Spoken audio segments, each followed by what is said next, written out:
What if one morning you woke up and the entire world had stopped making noise, not lowered its volume, not paused for peace, but vanished? Not a single sound, no birds outside the window, no distant cars, no footsteps upstairs, not even the whisper of your own breath. You'd check your ears, clap your hands, shout, but nothing would answer back.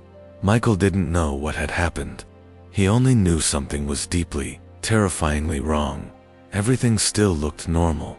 Sunlight pouring through the blinds, coffee machine blinking to life. But it all moved like a scene from a film with the audio missing. He turned on the TV. Voices moved, lips formed words, but no sound. He tried music. His phone vibrated.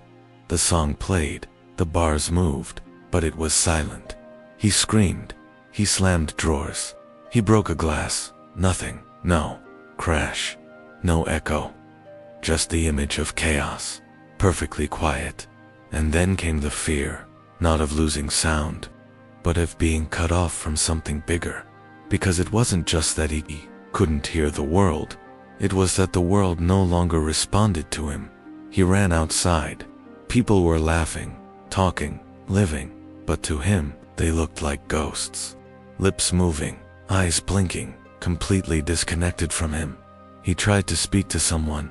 They replied, smiled, walked on. No one noticed his silence. No one noticed his fear. And that's when the question hit him, a deeper question than what happened. What if this silence wasn't a glitch, but a decision? What if the world had simply decided to shut him out? Not by accident, but on purpose. What happens when the only sound left in the world is you? Not your voice, not your words, but your body, exposed, raw, relentless. Michael sat still in his apartment, motionless, breath held, waiting for something to return, a sound, a signal, a sign. But the silence never left. Instead, something else arrived, a sound from within. At first, it was the heartbeat, faint, then louder still. It thudded through his ribs like it had nowhere else to go, like it was trying to escape. Then came the rush of blood, surging behind his ears, pouring down his neck, flooding through his arms. It sounded like waves crashing through hollow tunnels. His joints cracked, his muscles popped, his lungs expanded with a texture he had never felt before. He swallowed. It echoed. Even blinking made a noise. This wasn't peace. This wasn't stillness. This was being trapped inside a machine that never shuts off. And now, with no outside world to drown it out, that machine was all he could hear. Had his body always been this loud? Or had he just never been this alone? He pressed his hands over his ears, but the sound got worse. He tried earplugs, blankets, screaming into pillows, but you can't block out your own existence. And that's when something shifted, a new rhythm, not his heartbeat, not his breathing, something slower, deeper, like another pulse, buried beneath his own.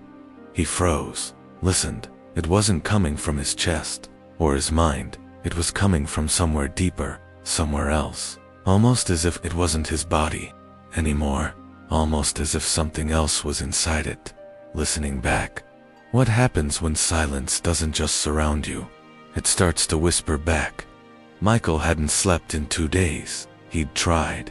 Laid in bed, eyes wide open, counting the beats of his heart like seconds on a doomsday clock. But silence doesn't let you rest. It waits, and in the waiting, it watches. At first it was subtle, a flicker in the mirror, a door that felt slightly more open than it had been, a whisper he couldn't place, soft, not like words, but like breath that didn't belong to him. He blamed exhaustion, hallucinations, stress. But then he started to see things, shadows in corners that disappeared when he turned his head. Reflections that blinked out of sync. Movement in the hallway he no longer remembered having. And always, that second pulse. Not his. Slower, deeper, answering his own imperfect, mocking rhythm. He tried to write it off.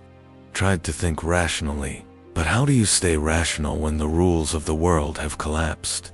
One night he passed a mirror and froze. His reflection was still looking at him, even after he turned away. He stared. The other him stared, back eyes locked, expression blank.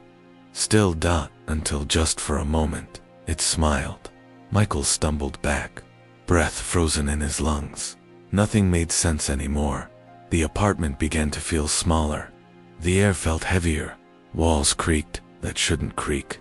Time became meaningless, hours folding over themselves like static tape.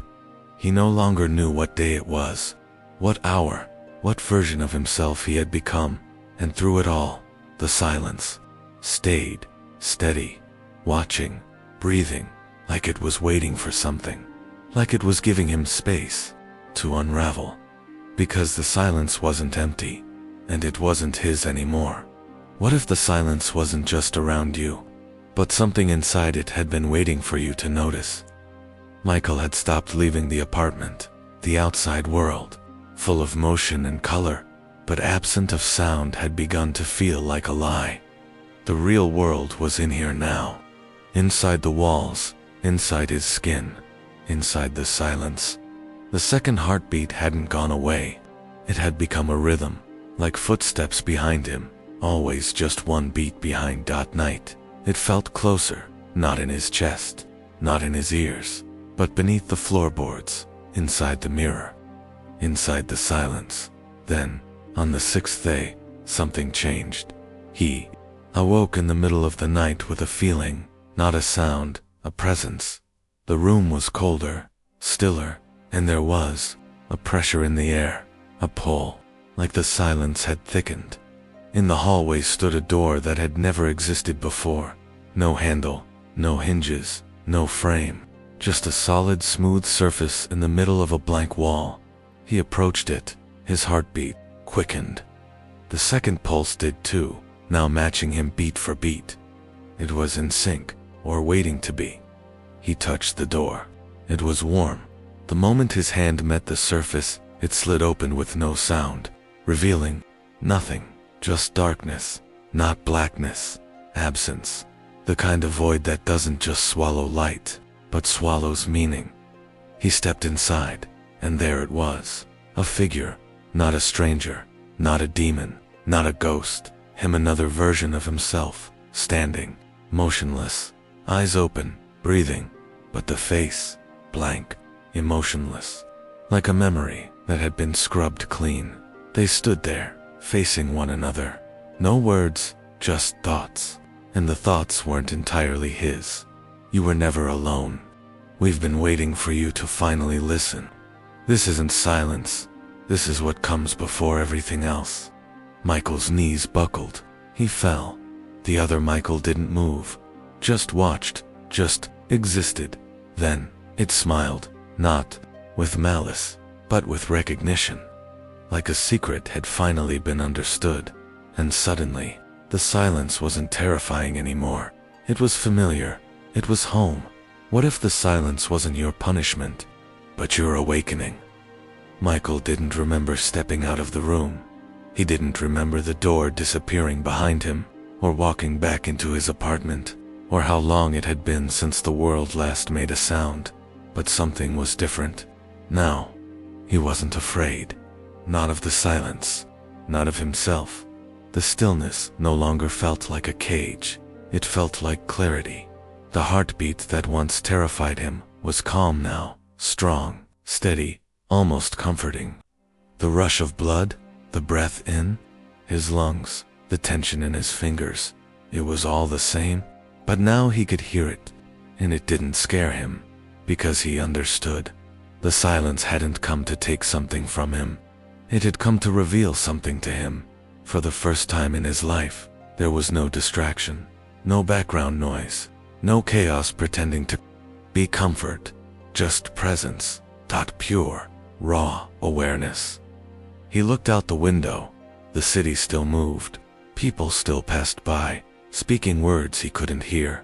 But now, he didn't need to, because the silence had taught him something no voice ever had.